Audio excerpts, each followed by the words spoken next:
Buenas, buenas. Hoy le voy a traer otro resumen de un libro de finanzas personales, así como en el último episodio vimos el del libro de Padre Rico, Padre Pobre, de Robert Kiyosaki. Tuve muy lindos comentarios y la verdad veo que le está sirviendo a los que lo están escuchando, así que en este caso quise hacerlo en un libro que yo no había leído. Así de paso yo también aprendo y la verdad que me llevé una linda sorpresa. Me pareció un libro muy ameno, a la vez me pareció muy fácil de aplicar todas las cuestiones que va diciendo. El libro es de Tony Robbins. Para quien no lo conoce, Tony Robbins, en realidad se llama Anthony Robbins, es un escritor estadounidense muy famoso mundialmente. Él hace charlas motivacionales y hace poco tiempo sacaron un documental en Netflix sobre él, sobre cómo era un día en su vida y cómo hacía para hacer semejantes eventos, porque lleva muchísima gente y encima son eventos que no son económicos. Él hace bastante diferencia económica cuando lo hace, pero a su vez genera mucho impacto en las personas que van a esos eventos. Así que la verdad que está muy bueno el documental y el libro en sí también pareció excelente. Se llama Dinero domina el juego. Es un libro que está pensado por cómo lo explica, me parece, y por lo que leí en introducción y todo esto. Me parece que va muy apuntado al público adolescente, lo cual me gusta mucho porque es cuando están obteniendo sus primeros trabajos, sus primeros salarios, cómo invertirlo, dónde invertirlo, en qué momento invertirlo, y obviamente también toca temas de para cuando uno ya es más grande y quiere empezar a entender cómo se maneja este tema del dinero y las inversiones cuando ya perdió algo de tiempo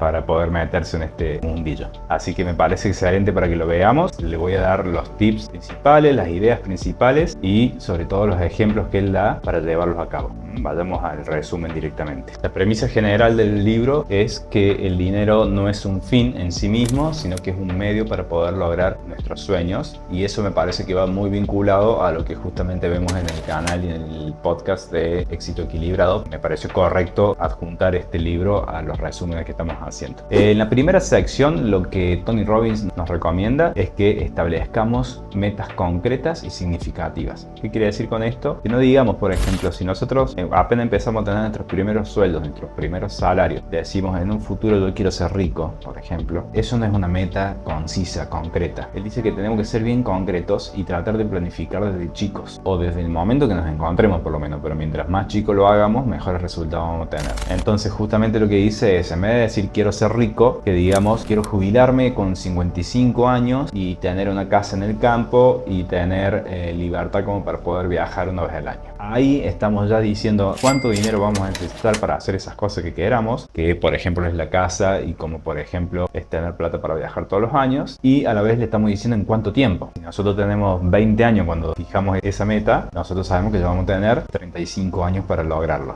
Ahora, si nosotros tenemos 35 años cuando la fijamos, bueno, ya sabemos que nos quedan solamente 20 y así sucesivamente. Entonces, sabiendo el tiempo que necesitamos para lograr la meta que queríamos tener a los 55 años, paso a paso se va a hacer mucho más fácil que lo podamos lograr. Resumida cuenta, nos dice, más que pensar cuánto, hay que pensar el cuándo y el para qué lo vamos a querer lograr. En la sección número 2 trabaja más el tema del ahorro y la inversión. Ya vimos cuál es la meta que queremos lograr, hacia dónde queremos llegar. Bueno, en el plan sí o sí tiene que estar el tema de ahorrar e invertir. Da un ejemplo muy particular de dos chicos que se llaman Juan y Marta, los dos de 25 años, y los dos tienen empleos estables, ya tienen un sueldo, ya tienen un salario, y lo que deciden es, Juan a esos mismos 25 años decide empezar a ahorrar $500 por mes e empezar a invertirlos, mientras que Marta dice, no, yo de los 25 a los 35 quiero disfrutar de mi juventud, quiero gastar en otras cosas, recién a los 35 voy a empezar a invertir. Justamente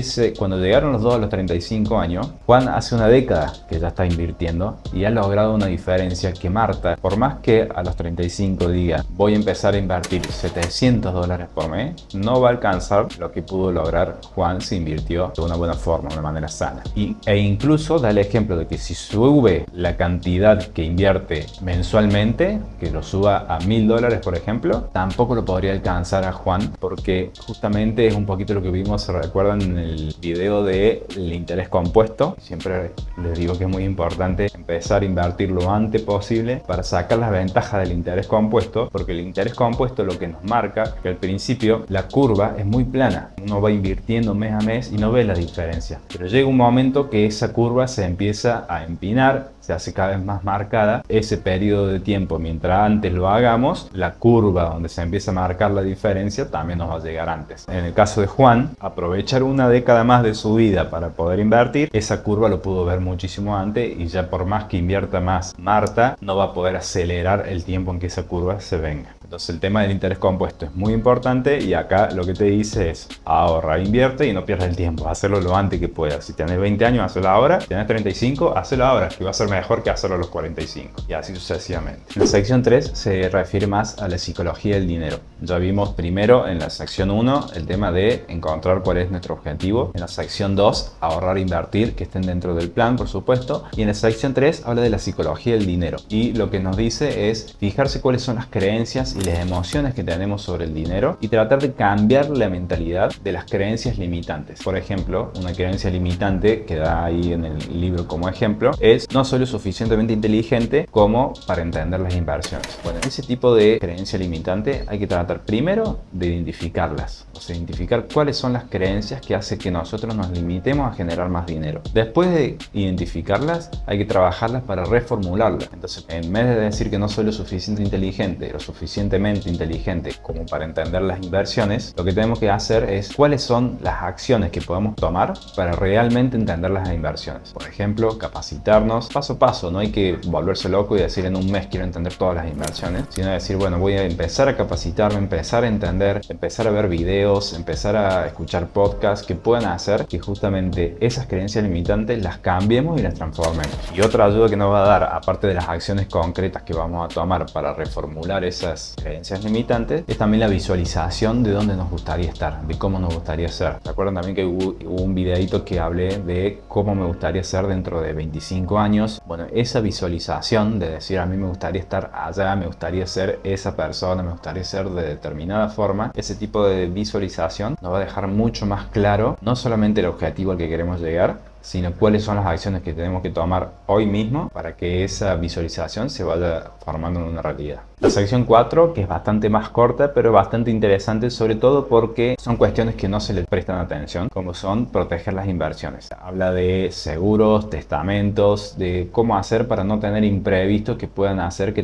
perdamos todo lo que tengamos. Obviamente da el ejemplo de una familia que pierde todo porque no tenía contratado un seguro de vida de la persona que era el sostén económico de la familia. Entonces son cuestiones que son simples de resolver, pero hay que tenerlas en cuenta y obviamente hay que tenerlas en cuenta a tiempo. La sección 5, una de las más importantes porque habla de maximizar los ingresos. Un poco como también vimos en Padre Rico, Padre Pobre, que habla de generar emprendimientos y de mejorar las habilidades que tenemos. Bueno, habla un poquito de la misma línea, del mismo sentido, de que tratemos de capacitarnos y de mejorar las habilidades que tenemos para generar más dinero. Esto es un poquito lo que hablaba en el libro de Padre Rico, Padre Pobre, el tema de que no vayamos a buscar un empleo para tener el mejor sueldo, sino más vale al principio sobre todo busquemos empleos que nos generen habilidades que el día de mañana puedan hacer que tengamos mejor manejo, ya sea de ventas, de marketing o de inversiones, para que generen más dinero y el dinero trabaje para nosotros y no que nosotros tengamos que trabajar hora a hora para poder tener un sueldo que sea un sueldo remunerado, para poder tener un sueldo remunerado que dependa de las horas que trabajemos. En la sección número 6, la anteúltima sección del libro, habla de desmantelar mitos financieros. Justamente es un poquito como el de la que vimos también en la otra sección, el tema de la mentalidad que tenemos y de tratar de mejorar las creencias limitantes o de sacar las creencias limitantes que tenemos. Esto de los mitos financieros, como por ejemplo que los ricos solamente son los únicos que pueden invertir de manera exitosa, o que hay seguridad absoluta en ciertos tipos de inversiones, entonces nos venden que tenemos la mejor rentabilidad con cero riesgo y nosotros vamos ahí y perdemos el dinero que teníamos dispuesto a invertir en esa herramienta. Entonces un poquito de cuáles son los mitos financieros, que va a depender un poco de la cultura donde vivamos y de los padres que tengamos, de la educación que nos hayan dado. Por culpa de eso vamos a tener ciertos mitos que no digo que hay que desmentirlos a todos, pero sí por lo menos hay que evaluar si realmente son verdaderos o no son verdaderos. La séptima y última sección habla de contribuye y da. Esto es un poquito la firma de Tony Robbins, porque él permanentemente dice que cuando empezamos a dar, cuando empezamos a contribuir al mundo y a devolver lo que el mundo nos dio o nos da, es en el momento que empezamos a sentirnos felices, y eso se hace como una bola de nieve, que eso hace que nos genere que el mundo nos devuelva más y nosotros le devolvemos más al mundo. Él habla mucho del propósito, como también lo hablamos nosotros en nuestro canal, generar un propósito y tener un propósito. ¿Para qué ganar el dinero?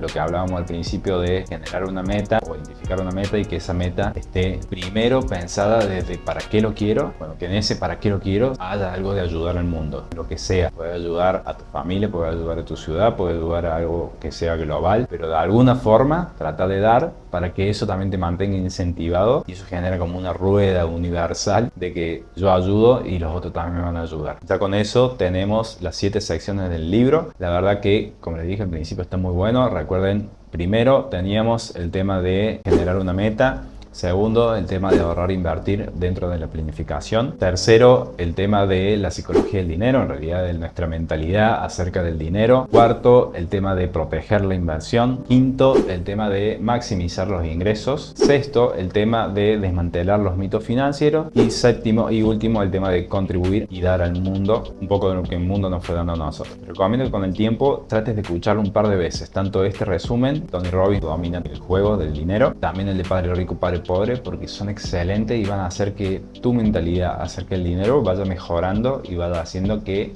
día a día eso se vaya acumulando un poquito más. Eso en cuanto a leer y escuchar sobre estos temas, pero como segunda recomendación, y mucho más importante incluso, que lo pongas en práctica lo antes posible, que no esperes a decir, bueno, dentro de 5 años o ahora voy a trabajar, pero no me voy a empezar a capacitar porque todavía no tengo plata. No, empieza a capacitarte lo antes posible, porque acuérdate que mientras antes empieces a ahorrar e invertir, aunque sea muy poquito, vas a hacer una diferencia muchísimo más grande. Y otra recomendación que te puedo dar, como tercera recomendación, es que cuando estés en las redes, estés con el celular, trates de ver este tipo de contenido, porque de esa forma va a hacer que inconscientemente pierdas mucho menos tiempo en las redes con entretenimientos y con cuestiones que no te van a llenar nada, no te van a hacer aprender absolutamente nada, y a la vez aprendas para que cuando vayas al mundo real, que estés afuera del celular, que vaya en tu día a día, tengas un montón de herramientas que cuando no te diste cuenta las aprendiste, por lo menos viendo videos, escuchando libros, escuchando audiolibros y viendo este tipo de contenido. Así que suscríbete para que no te pierdas nada de lo que vamos a ir subiendo toda la semana. Nos vemos en el próximo episodio, espero que te haya gustado mucho y muchísimas gracias.